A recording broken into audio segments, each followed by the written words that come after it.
Oke, eh, dalam video kali ini saya akan melakukan wrap up ya dari apa yang sudah kita lakukan selama 2 minggu ke belakang. Dan saya ingin melakukan itu dengan mencoba untuk memberikan sebuah pengantar ya, tentang apa itu sebenarnya secara filosofis tentunya ya model computable general equilibrium. Uh, Computable General Equilibrium atau CGE model ya. Oops. CGE model itu uh, banyak orang yang sering mendengar tapi tidak begitu memahami bahkan artinya, dan juga kadang tidak paham apa singkatannya. Ada yang bilang CGE itu GE-nya General Equilibrium, tapi C-nya itu Confusing General Equilibrium. Ada yang juga bilang Complicated General Equilibrium. Oke, ya ini menunjukkan memang CGE itu banyak yang dengar tapi tidak tahu persis apa artinya. Tapi yang pasti CGE model itu bagaimanapun adalah sebuah model ya. Model sendiri itu apa ya? Model sendiri adalah penyederhanaan ya, sebuah penyederhanaan dari realita yang memang diperlukan untuk supaya kita bisa tahu ya, supaya kita bisa melakukan eksperimen ya, yang tidak mungkin dilakukan dalam dunia nyata. Dan model dalam ilmu ekonomi itu adalah sebuah kebutuhan, ya, sebuah kebutuhan yang memang belum bisa dipenuhi oleh hal-hal yang yang tidak menggunakan model ya. Mengapa seperti itu? Karena CGI model ekonomi itu tidak seperti ilmu yang lebih eksak seperti fisika misalkan ya. Oke. Di fisika itu kalau kita ingin melakukan eksperimen ya, untuk melihat misalkan dampak dari sesuatu yang mau kita lakukan ya. Tetapi banyak faktor ya. Ada faktor ya, ada faktor X1, ada faktor X2, ada faktor X3, ada faktor X4 gitu ya. Kemudian kita ingin melihat suatu outcome ya. Dan semua itu berdampak gitu loh terhadap outcome yang akan kita dapat. Nah, kadang-kadang kalau kita melakukan eksperimen ya, kita tuh hanya ingin tahu ya, kalau X1 itu kita tambah atau kita rubah, apa yang terjadi dengan Y itu. Dalam prakteknya, sering ketika kita melakukan eksperimen seperti itu X2 juga tidak bisa kita kontrol, tetap berubah, sehingga hasil Y yang terjadi itu kita tidak tahu persis gitu loh, itu dampak X1 atau dampak yang lain. Nah, dalam ilmu fisika atau kimia misalkan ya, ini bisa diatasi dengan melakukan eksperimen. Nah, ini adalah contoh eksperimen terkini ya, yang dilakukan dalam ilmu fisika, yang dilakukan di lab yang namanya CERN Lab ya. CERN Lab itu adalah lab raksasa. Ini di dalamnya isinya itu adalah sebuah laboratorium yang berbentuk lingkaran seperti ini ya, yang panjangnya itu hampir 27 km ya. Dia ada di Swiss, Eropa sono. Itu dia melakukan menubruk-nubrukan atom ya. Nubruk-nubrukan atom yang berjalan dengan hampir mendekati kecepatan cahaya ya. Kemudian dia tubrukan gitu ya. Untuk apa? Ingin mengetahui kalau si atom hidrogen itu tertubruk, itu apa yang terjadi? Partikel-partikel apa saja yang muncul dari situ ya. Sehingga saintis itu bisa meneliti apa yang terjadi ketika alam semesta ini dibuat atau diciptakan ya, dalam fenomena yang disebut dengan Big Bang dalam ilmu fisika. Nah itu dalam ilmu fisika itu bisa dilakukan dengan membuat laboratorium seperti ini. Eksperimen-eksperimen bisa dilakukan di dalam lab, di mana banyak hal yang bisa kita kontrol, sehingga kita bisa mengisolasi dampak-dampak lain selain dampak sesuatu yang memang kita ingin teliti. Nah, ilmu ekonomi itu walaupun sering banyak menggunakan matematik, ya, tapi matematik tersebut tuh hanya representasi saja. Ya. Jadi si ibu-ibu ini gitu ya, ketika ke pasar kan dia tidak akan melakukan Lagrange, ya. Lagrange di mana fungsi dari x1, x2 sampai xn gitu ya, plus lambda kali budget constraint gitu. Tentunya dia tidak melakukan cari memaksimumkan utility itu, kemudian cari first order conditionnya gitu ya, kemudian baru belanja menentukan berapa misalkan sayur ini yang mau dibeli sama dia gitu ya. Nah itu karena ini hanya merupakan representasi saja ya, tidak berarti kemudian dilakukan seperti itu. Karena bagaimanapun juga ilmu ekonomi itu adalah ilmu sosial, ya, social science. Jadi ilmu ekonomi adalah ilmu sosial. Ya. Economics is social science. Ya. Dan Anda tahu society is complex.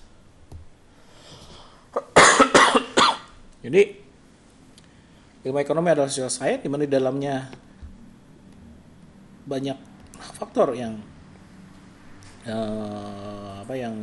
susah untuk dikontrol karena behavior dari manusia ya, human behavior itu memang banyak sekali faktor yang tidak bisa dikontrol. Ya.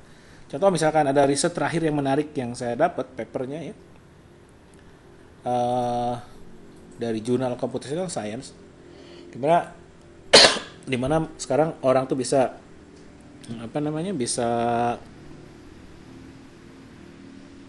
karena data orang tuh bisa mengkolek data Twitter ya, jutaan tweet gitu ya, kemudian dari tweet ini mereka bisa melakukan kalkulasi indeks ya, mood orang gitu ya. Dari tweet ini kita bisa hitung mood ya, kita indikator gitu, misalkan kalau banyak kata-kata yang bete gitu ya, itu maka moodnya jelek gitu. Kalau kata-kata heboh gitu ya, itu moodnya bagus gitu. Kemudian dibikin indeksnya, indeks mood ya. Kemudian kemudian dikaitkan dengan stock market. Ya. Ternyata hasil studi ini menunjukkan bahwa stock market itu apa yang terjadi di stock market itu bukan faktor yang menyebabkan orang berubah mood ya, tetapi ternyata mood yang bisa mempredik stock market. Dengan Granger causality test dia bisa predik ternyata Twitter mood itu predik stock market, bukan sebaliknya. Ya, jadi kalau mood saja bisa mempredik stock market, Anda tahu kan ilmu ekonomi itu sangat dipengaruhi behavior, dan behavior itu adalah sesuatu yang sangat kompleks. Sehingga kalau fisika tadi itu bisa membuat lab seperti ini untuk melakukan eksperimen, ilmu ekonomi itu tidak bisa membuat sebuah lab seperti itu yang sangat sempurna seperti itu ya. Dan salah satu cara yang dilakukan oleh ekonomi supaya bisa membuat analisis ya, itu adalah dengan membuat model. Ya. Karena model itu adalah penyederhanaan ya. Penyederhanaan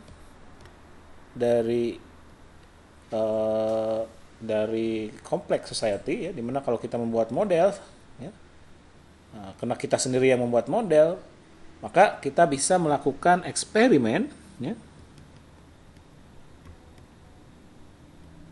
dimana karena model itu yang kita buat ada X1, X2, X3, X4, X5 di dalamnya banyak sekali ya. Kemudian kita ingin tahu dampaknya terhadap Y dari apa, misalkan dari X5. Kalau kita ingin tahu murni dampak X5 ya terhadap Y, bukan murni atau bukan dampak dari faktor lain, maka dengan model kita bisa lakukan dengan mudah. Ya, kita naikin saja X5. Ya, yang lain kita fix. Kenapa bisa? Yaitu model kita ya. Kita yang buat modelnya, kita bisa melakukan seperti itu. Jadi model itu adalah tuntutan dari tuntutan dari kebutuhan kita dalam melakukan eksperimen, mungkin melihat dampak suatu variabel terhadap variabel lain. Saya bisa ambil ilustrasi yang mungkin sangat relevan baru-baru ini ya, untuk mengaitkan hubungan sebab akibat dan juga pentingnya sebuah model. Nah, Anda tahu kan di Indonesia ini ya, saya membuat ini adalah data time series ya dari perubahan dari laju tingkat kemiskinan. Di tingkat kemiskinan itu turun terus setiap tahun ya. Terus kemudian ini pada tahun 2005 gitu ya, dia mengalami peningkatan ke tahun 2006 sebesar hampir 2 percentage point. Kemudian kalau kita sandingkan dengan data perubahan harga BBM premium dalam Rp1.000, ini perkembangan. Nah, kalau Anda ingat pada bulan Oktober ini ya, Oktober 2005, pemerintah itu menaikkan harga premium tinggi sekali ya, sampai ratusan persen. Oke. Kemudian kemudian tahun 2006-nya, ini bulan Maret ya. Ini dihitung Susenas bulan Maret tahun 2006. Itu tercatat kemudian kemiskinan naik sebesar hampir 2% ya. Nah, kemudian orang mengambil kesimpulan lah. Oh, berarti akibat dari kenaikan BBM sebesar Rp2.000 tersebut, kemiskinan bertambah sebesar 2%. Oke. Nah, kesimpulan seperti itu disebut kesimpulan yang diambil dari analisis before and after.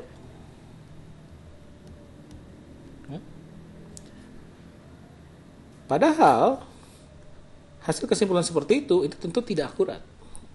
Kenapa tidak akurat? Karena selama dari Oktober 2005 misalkan ya, ke Maret 2006 tersebut ya, apakah betul yang terjadi itu hanya kenaikan harga BBM? Oke, kan ada faktor lain, bisa gempa bumi, bisa longsor, bisa apapun bisa terjadi yang bisa membuat kemiskinan bertambah ya. Dan faktanya adalah pada periode yang sama itu justru harga beras ya. Harga beras naik ya, cukup besar, yang tidak ada kaitannya dengan harga BBM. Jadi yang mungkin terjadi adalah bisa saja kemiskinan itu bertambah akibat adanya subsidi BBM naik, tapi mungkin dampaknya tidak sebesar itu. Jadi mungkin kalau kita bisa bagi, bisa saja ternyata tanpa adanya kenaikan subsidi BBM pun ya, tanpa adanya kenaikan harga BBM itu kemiskinan naik misalkan ya sebesar ini. Tapi karena ada subsidi BBM dikurangi atau kenaikan harga BBM-nya ditambah, maka garis C adalah yang menyebabkan adanya kenaikan. A ke C itu adalah dari berbagai banyak faktor. Jadi idealnya adalah kalau kita ingin mengetahui dampak dari harga BBM naik pada tahun 2005 Oktober ya terhadap kemiskinan, itu kita datang ke BPS dan bertanya kepada BPS, saya minta data kemiskinan tahun 2006. Tetapi kalau seandainya 2005 tidak ada kenaikan harga BBM. Gitu. Nah, itu kan tentu BPS kan akan bingung ditanya seperti itu ya. Jadi karena yang ada di BPS itulah data kemiskinan di tahun 2006, nggak tahu apa penyebabnya. Yang jelas naik aja. Oke. Nah, padahal yang kita cari itu adalah ingin tahu data kemiskinan pada tahun 2006 kalau tahun 2005 tidak ada BBM, yaitu titik B. Titik B ini itu disebut counterfaktual. Dan itu tidak ada datanya. Ya. No data. Oke? Tidak ada datanya. Unobservable. Oke? Nah, dengan adanya Model kita bisa melakukan analisis counterfaktual seperti itu. Karena dengan model kita bisa bukan akan melakukan analisis before and after, tetapi kita melakukan analisis yang disebut with and without. Ya, with and without. Nah, dengan model kita bisa melakukan simulasi kenaikan harga BBM ya, saja, oke, dan mengontrol semua variabelnya.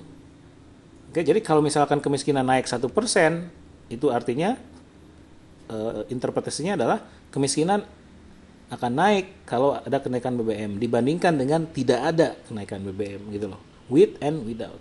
Baru kemudian kita yakin bahwa dampak kenaikan 1% itu adalah murni dampak dari hal lain. Kenapa? Karena kita main di model itu kita yang kontrol. Jadi harga variabel lain, faktor-faktor lain kita kontrol. Nah, itulah pentingnya model ya dalam melakukan analisis with and without agar kita tidak terjebak dalam before and after.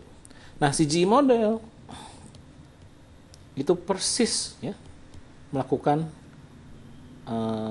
with and without analysis. Ya, itu CGI model. Oke. Jadi dengan CGI model kita bisa melakukan analisis seperti ini. Dan manfaat dari CGI model itu adalah kenapa? Karena dia mengcapture banyak hal ya dalam perekonomian. Karena variabel yang ditangkap di dalam CGI model itu banyak sekali. Ya. Dengan banyaknya variabel yang ditangkap di dalam model, maka kita bisa juga mengontrol semakin banyak hal gitu. Ya, itu adalah keunggulan dari CGI model. Oke. Ini adalah salah satu contoh yang menarik ya, yang kebetulan memang analisis yang betul-betul saya lakukan dalam beberapa belakangan ini ya dalam dalam kapasitas sebagai membantu pemerintah untuk melakukan evaluasi ya, melakukan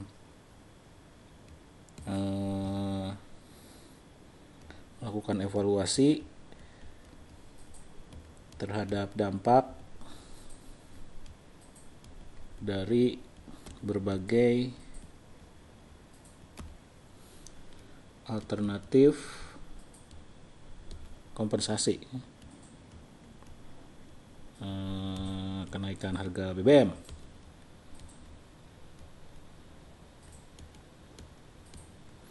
Karena ini adalah contoh klasik dari bagaimana sebuah model itu, dalam hal ini CGI model, itu diaplikasikan ya dalam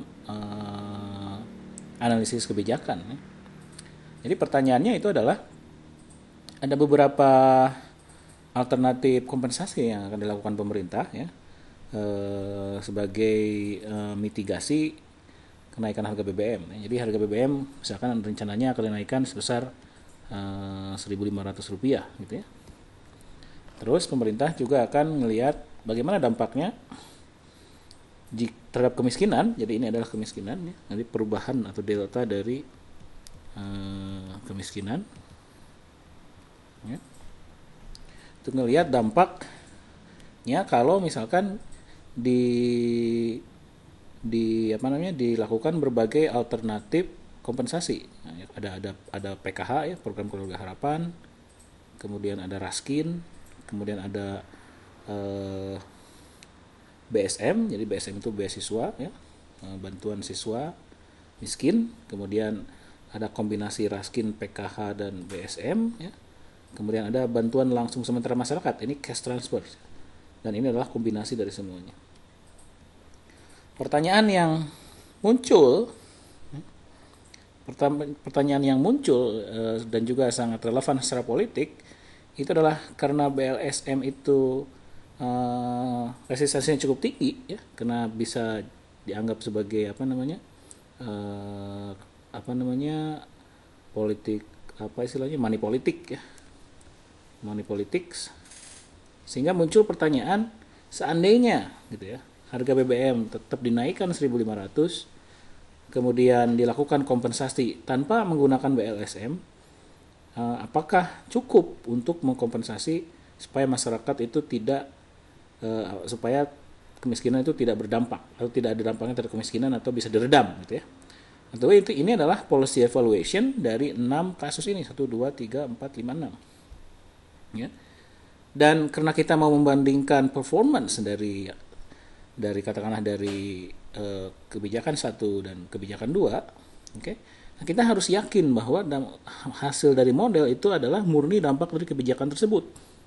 Ya. Jadi si PKH ini harus dikomparasikan dengan counterfaktual. Jadi yang benar itu adalah analisis with and without. Jadi kalau ada PKH, berapa kemiskinan akan bertambah atau berubah? Kemudian dibandingkan dengan kalau ada Raskin, bagaimana kemiskinan itu akan berubah? Ya. Nah, ini dilakukan simulasi dengan CGI model. Ya. Nah, dilakukanlah analisis dengan CGI model. Nah, misalkan ini adalah hasil dari kenaikan BBM sebesar 1.500 ditambah dengan kompensasi PKH saja. Ya. Hasilnya ternyata kemiskinan di urban naik tetap 0,6%, ya. Di rural juga demikian, dan di total juga 0,6%. Jadi artinya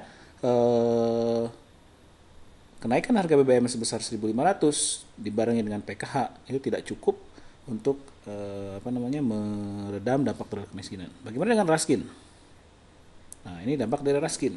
Ya. Raskin juga ternyata tidak cukup untuk meredam dampak kenaikan kemiskinan. Tetapi kita bisa bilang bahwa Raskin itu relatif lebih baik dibandingkan dengan PKH. Bagaimana dengan BSM? Nah, ini dampak dari BSM. Bagaimana kalau, ini pertanyaan yang sangat relevan, bagaimana kalau Raskin, PKH, dan BSM digabung? Ya, nah ini dampaknya.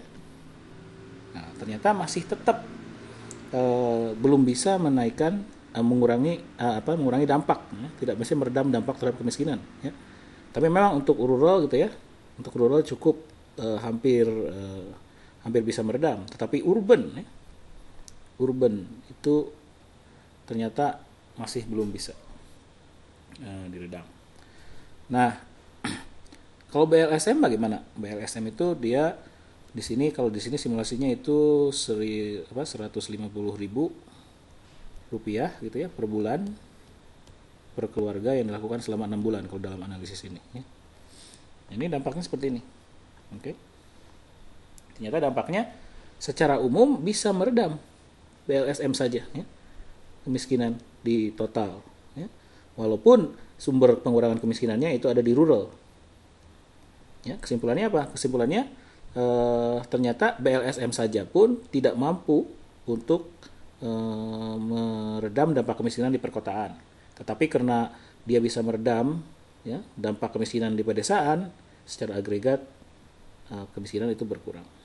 Sehingga yang harus bagaimana kalau digabung? Nah, kalau digabung semuanya termasuk BLSM, nah, itu cukup untuk meredam dampak kemiskinan, karena kemiskinan akan berkurang sebesar 0,47 dan pengurangan itu terjadi baik di urban maupun di rural. Nah, ini adalah contoh dari appropriate application dari CGI model, karena di sini kita membandingkan policy scenarios, berbagai policy scenarios, dan karena dengan CGI itu kita melakukan analisis with and without, ya, maka kita cukup confidence bahwa apa yang kita komparasi, ya, antara program 1, 2 dan yang lainnya ini, ya, itu komparasi yang fair, ya. Jadi fair comparison, sehingga kita bisa menyimpulkan hal-hal seperti tadi. Jadi ini adalah contoh dari aplikasi yang cukup relevan, ya, yang dilakukan dengan CGI model. Jadi dengan demikian apa itu CGI model? Ya. CGI model itu adalah, kalau dalam singkatan itu computable general equilibrium. Ya. Nah, bisa juga kita bilang, terutama kalau teman-teman yang berlatar belakang teknik, ya, atau matematika, ya, CGI itu adalah sebuah model, ya, yang berbentuk persamaan matematik, ya. Persamaan matematika. Nah, cuman persamaan itu dituliskan bukan dengan basis yang asal-asalan, ya. Persamaan itu ditulis berdasarkan teori ekonomi, ya. umumnya itu teori ekonomi mikro, ya, teori ekonomi mikro. Jadi ada banyak model-model lain ya, bukan general equilibrium yang banyak persamaannya, tapi kadang-kadang persamaan itu tidak ada basis teorinya ya. Salah satu contohnya itu misalkan model yang sistem dinamik ya, model yang sistem dinamik itu persamaan-persamaannya umumnya ya tidak ada landasan teorinya gitu ya, berdasarkan intuisi aja ya. Tapi kalau CGI itu persamaan-persamaan yang dituliskan itu dasarnya ada semua di teori ekonomi ya. Jadi punya theoretical foundation. Dan kadang oleh karena itu CGI juga sering disebut sebagai sebuah sistem persamaan non-linear ya, dengan n variabel dan n persamaan. Ya. Cuman karena persamaannya banyak ya, n-nya banyak ya, maka untuk menyelesaikannya itu perlu komputer ya. Kadang-kadang misalkan untuk Indoterm model misalkan nanti ya ada yang namanya Indoterm model itu bisa sampai ribuan persamaannya ya. Jadi ini definisi CGI yang praktikal ya. Nah, CGI juga sering dibandingkan ya dengan partial equilibrium ya. Anda tahu bahwa equilibrium itu bisa bersifat general ya, dan juga bisa bersifat parsial. Nah, ini adalah yang standar dari partial general equilibrium. Jadi partial general equilibrium itu equilibrium yang hanya terjadi di satu pasar, katakanlah pasar BBM. Jadi kalau ada dampak dari penghapusan subsidi BBM, maka harga BBM itu akan naik ya. Akan naik ke sini. Asalnya segini, kemudian menjadi segini ya. Jadi mengalami kenaikan ya. Dan kuantitas yang dibeli masyarakat juga mengalami penurunan. Nah, untuk analisis partial equilibrium, that's the end of the story. Cukup di situ.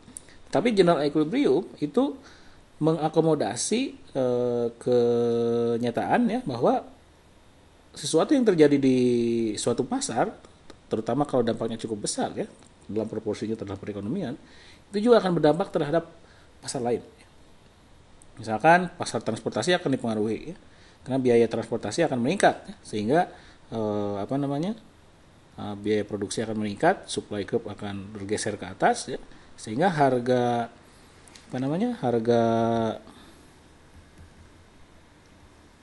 transportasi juga akan naik ya. Dan juga akan ada dampak ke labor market ya. Labor market itu harusnya labor market itu akan demand-nya itu akan berkurang ya. Jadi ke sini seharusnya demand-nya akan berkurang sehingga akan terjadi pengangguran ya. Ini dampak di labor market. Dan bukan hanya berhenti di sini saja ya, bisa jadi dia akan berdampak ke pasar-pasar lain. Misalkan akan berdampak ke pasar migas ya, bisa berdampak ke pasar batu bara ya. Nah, itu dulu misalkan ketika terjadi subsidi BBM dikurangi tahun Oktober 2005 ya, selama setahun setelah itu ada pada periode adjustment itu shipping dari batu bara ya ke Jawa itu meningkat sangat pesat ya. Banyak sekali aktor-aktor baru ya di sektor batu bara ya. Kenapa terjadi? Karena batu bara itu adalah substitusi dari BBM. Kalau harga BBM itu naik, maka batu bara harganya itu relatif terhadap BBM akan menjadi lebih murah sehingga demand-nya akan menjadi lebih banyak. Dan itu adalah contoh konkret dari general equilibrium effect. Ya. Jadi secara umum gitu ya. Nah, ini adalah gambar yang sangat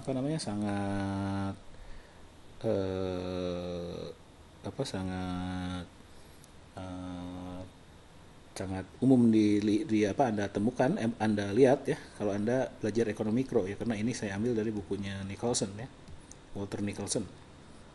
Ini adalah teks standar dari ekonomi mikro ya.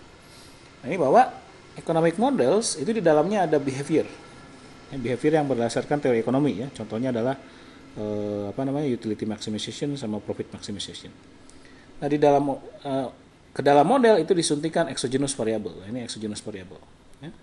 Misalkan kalau di dalam utility maximization itu price, itu income yaitu exogenous, terus kita bisa rubah, kita naikkan, diproses di dalam model, kemudian menghasilkan endogenous variable. Endogenous variabelnya misalkan quantity bought, kalau di household, output produce, kalau di firm. Nah, CGI model juga seperti itu. Ya, nah ini CGI model juga seperti itu. Jadi dia ada exogenous variable, kemudian ada endogenous variable. Oke. Nah, cuman seringnya CGI model itu karena memang kompleks, ya, itu sering dalam presentasinya itu tidak cukup waktu untuk orang untuk memahami. Ya. Kalau Anda punya model econometric misalkan ya, econometrics ya, itu hampir semua ekonom ya, yang belajar ekonomi tahu econometrics, ya.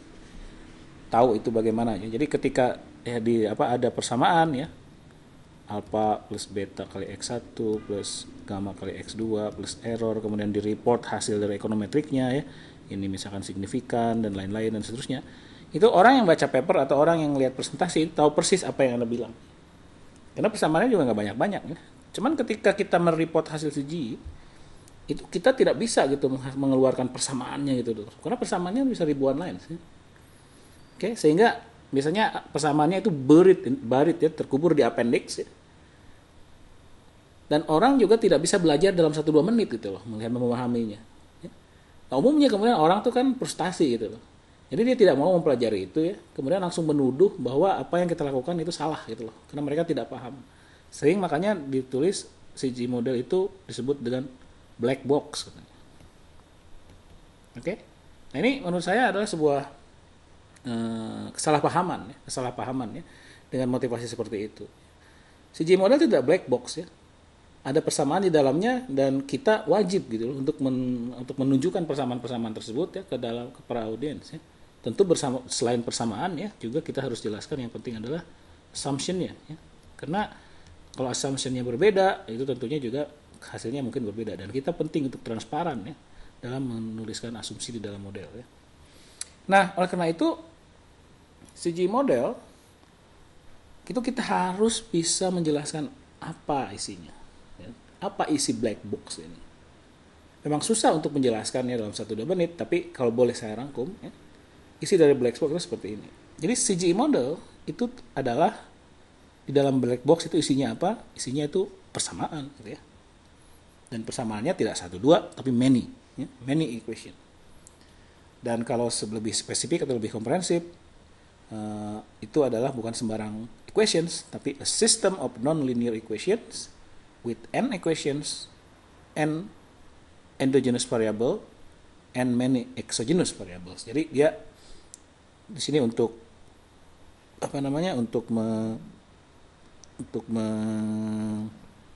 menegaskan bahwa CGI model itu adalah system of non-linear, jadi sifatnya dia non-linear ya.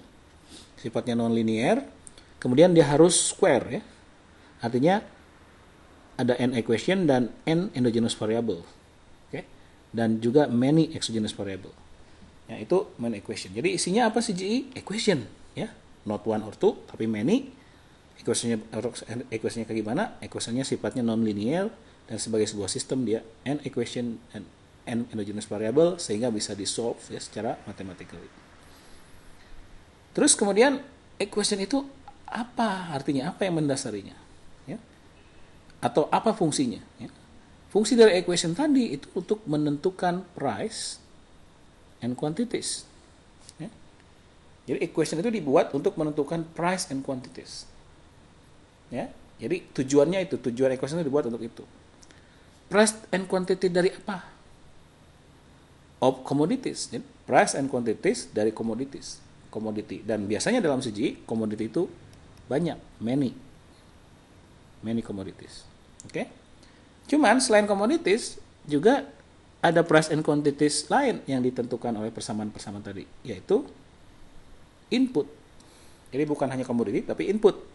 Dan input itu terdiri dari input primer dan input sekunder atau intermediate. Input primer itu adalah capital dan labor, intermediate adalah intermediate input.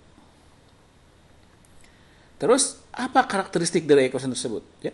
Karakteristik dari equation tersebut itu adalah dia adalah persamaan yang merepresentasikan optimizing rational economic agents. Jadi producer and consumers itu economic agents, dia melakukan keputusan yang rasional sebagai economic agents dalam melakukan optimisasi.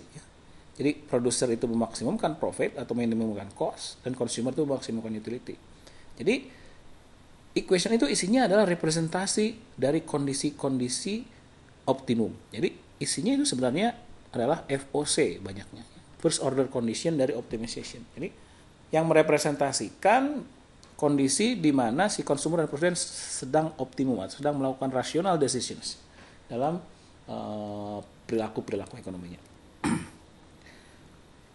Dan juga di dalam persamaan CGI itu, ya, itu asumsinya si economic agent itu melakukan interaksi, ya, interaksi dalam ekonomi pasar yang kompetitif. Ini asumsi, ya, dalam ekonomi pasar yang kompetitif, gitu loh, ya. Such that all market are in equilibrium. Jadi sedemikian rupa sehingga pasar-pasar yang ada di dalam ekonomi itu equilibrium. Jadi sekarang black box itu sudah tidak black lagi, ya. Oke. Ya, sudah tidak black lagi.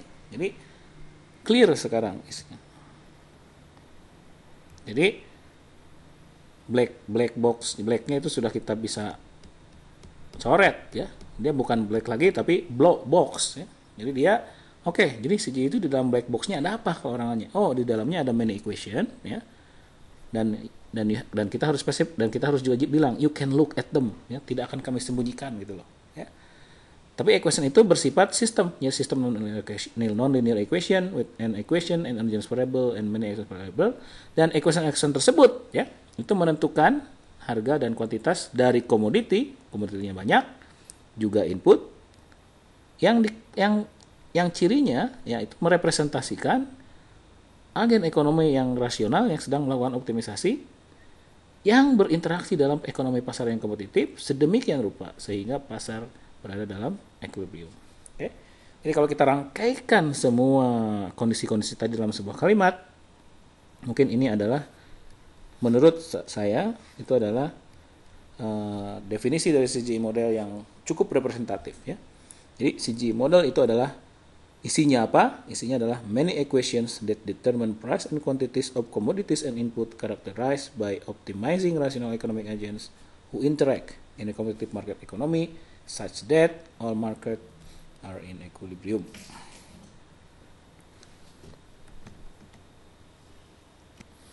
Oke, jadi video ini akan saya akhiri, ya, dengan meminjam sebuah kutipan, ya, dari seseorang yang cukup besar, ya, dalam ilmu ekonomi, ya, salah satu pemegang hadiah Nobel dan juga salah satu the founding foundations of general equilibrium theory, ya. Mungkin Anda pernah dengar namanya Kenneth Arrow, ya.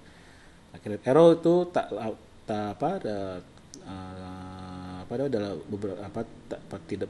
di tahun 2005, ya, jadi tidak dalam waktu yang lama sekali. Tahun 2005 itu bilang seperti ini.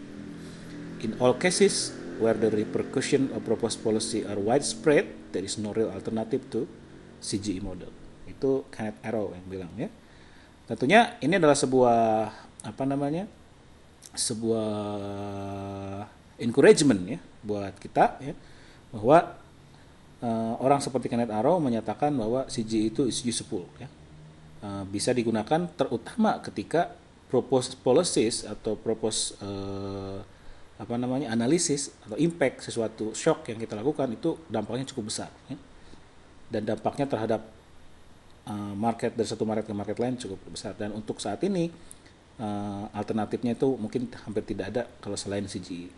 Jadi kalau kita menemukan kasus di mana dampak ekonomi wide-nya antar sektor, antar market itu dianggap cukup dominan, maka alternatif CGI adalah appropriate tools yang bisa kita lakukan.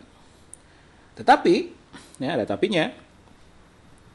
Semua model tidak sempurna dan model apapun itu tidak bisa one size fit all, ya. Spesifik model mungkin lebih berguna untuk spesifik issues atau spesifik application, ya. Dan model CGI itu banyak gunanya tapi juga tidak bisa diaplikasikan ke segala hal, ya. Dalam pengalaman saya melakukan training CGI selama bertahun-tahun itu, mengajarkan kapan ya CGI itu bisa dilakukan untuk kasus apa CGI itu bisa dilakukan, itu cukup mudah untuk menerangkannya. Yang susah untuk memberikan pemahaman adalah kapan CGI manual tidak bisa digunakan. Itu susah.